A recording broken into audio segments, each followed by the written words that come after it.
2024 সালে আহ, ছাত্র আন্দোলনের মাধ্যমে যে গণ অভ্যুত্থান হয়েছে আহ, এবং যুক্তিক কোটা সংস্কার আন্দোলন, সেই আন্দোলনে প্রকৃতপক্ষে যারা ছাত্রদেরকে বিভিন্নভাবে সহযোগিতা করেছেন এবং তাদের পাশে থেকেছেন এবং আজকে এই হত্যাযজ্ঞের পরে এর ন্যায় বিচার চাইছেন এবং যারা হত্যা করেছেন বা হত্যার সাথে জড়িত, যারা এই আন্দোলনকে উস্কে দিয়েছেন, যারা নিজেদের কে ছাত্রদের এই বাংলাদেশের বিপক্ষে দাঁড়িয়েছেন, আজকের এই সংস্কার আন্দোলনের বিপক্ষে যারা দাঁড়িয়েছেন, প্রকৃতপক্ষে এরা বাংলাদেশের বিপক্ষে দাঁড়িয়েছে, এরা যৌক্তিক দাবির বিরুদ্ধে দাঁড়িয়েছে, এরা দাঁড়িয়েছেন ভবিষ্যৎ বাংলাদেশের প্রতিনিধিদের বিরুদ্ধে। এখন কথা হচ্ছে, রাষ্ট্রে যারা বসে আছে, ক্ষমতায় যারা আজকে ক্ষমতার যে গরম দেখাচ্ছেন, তাদের যারা বিভিন্ন রাজনৈতিক দলের অঙ্গ সংগঠন বা ছাত্র সংগঠনে যাদেরকে মিলিয়ে দিয়েছে, ওদের মধ্যে অনেকেই আছেন আমার বন্ধু, ছোট ভাই, বিভিন্ন এই পর্যায়ের যারা বিভিন্ন দায় দায়িত্বে আছে। তাদের ভবিষ্যৎকে প্রকৃতপক্ষে এটা কিন্তু রাষ্ট্র সংস্কারের একটা আন্দোলন হয়ে গেছে, সেটা বাংলাদেশের নতুন দিক নির্ণয়ের একটা আন্দোলন। এখন বর্তমান সরকারের যদি রদবদল হবে, কারণ এই সরকারকে এর দায় নিয়ে বিদায় হতে হবে, অবিদায় করতে সবাই জোর করবে এবং বাধ্য হবে শেষ পর্যন্ত ক্ষমতা হস্তান্তর।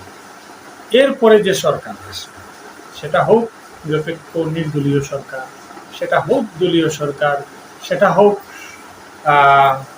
পক্ষের সরকার, আজকে যারা বিরোধিতা করেছে, আমার তখন কষ্ট হবে ওদের সাথে মিশতে, কারণ ওদেরকে রাষ্ট্রীয়ভাবে কি রাজাকার, আলবদর, আলসামস নিয়ে সারা জীবন বাঁচতে হবে।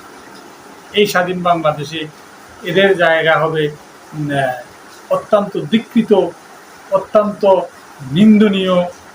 ওদের এখনো সময় আছে, এখনো সময় আছে এই বর্বর হত্যার পরে হত্যার বিচার চেয়ে, এবং আর যাতে কোনো ভাইকে নির্যাতন করা না হয়, আর যাতে কোনো ছাত্রকে হয়রানি করা না হয়, আর যাতে কাউকে গ্রেপ্তার করা না হয়, সেজন্য নিজের অবস্থান পরিষ্কার এখনো সময় আছে।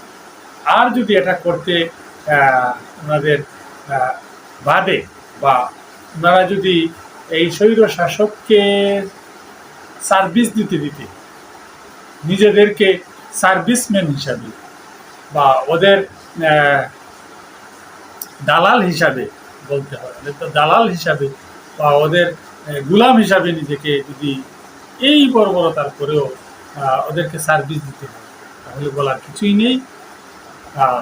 সমবেদনা থাকবে, আগামীর বাংলাদেশে দীক্ষিত হবেন নিশ্চিত।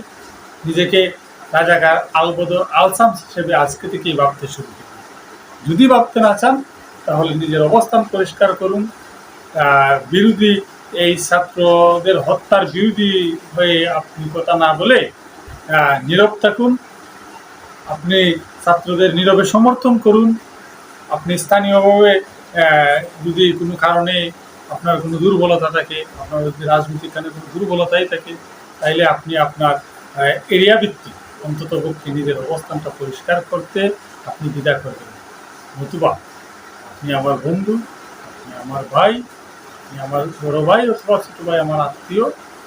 আগামী বাংলাদেশে আপনি দীক্ষিত হবেন, আপনি রাজাকার হবেন, সেটা আপনার কপালে লেখা থাকবে। সেজন্য আর কারো কিছু করার থাকবে না। সেই জন্য আজকের এই আমার আহ্বান, আপনি নিজেকে বুঝুন, নিজের অবস্থান পরিষ্কার করুন। আপনার বিবেক কী বলছে, আপনার প্রত্যেকেরই একটা বিবেক আছে, সেই বিবেকের কারণে আপনি উদ্বুদ্ধ হন।